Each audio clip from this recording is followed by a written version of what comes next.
Okay, so we went into the co-op because me and Joel had the word of a supermarket or the co-op, and there was a lady in there with a jumper on with a massive red heart on, and Shana had got a picture, got written down on her for the appearance of a big red heart, and this girl had a big red heart on, and as she was talking to her, she's like, oh, what's her name? And she said Louise, and Shana had the name Louise down as well.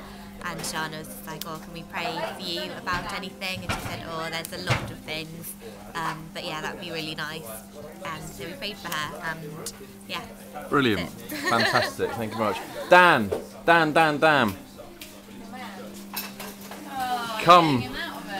Come for a few moments. We just wanted to, what was your story about prophetic evangelism this evening?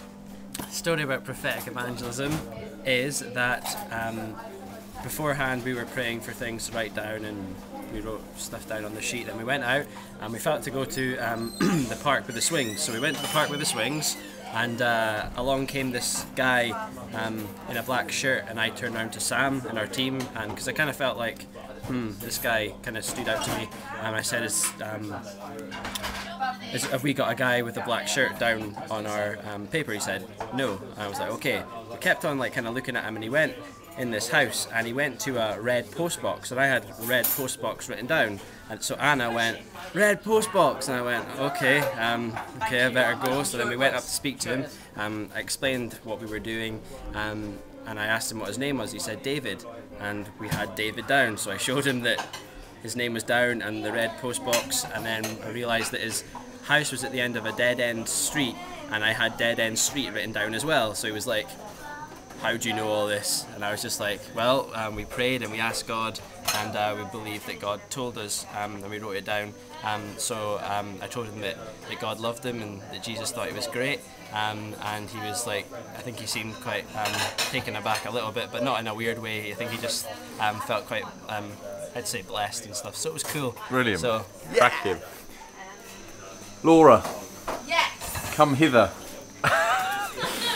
What was your story about prophetic evangelism this evening around Bromley? Well, one of the strange words that Rachel had was soup, and we thought, well, where are we going to find soup? The soup aisle in Co-op, so we went to the soup aisle in the Co-op, and my physical descriptions were long blonde hair, tall and thin, and there was a woman there who was tall and thin with long blonde hair. She had bright pink glasses, which was a word that Matt had.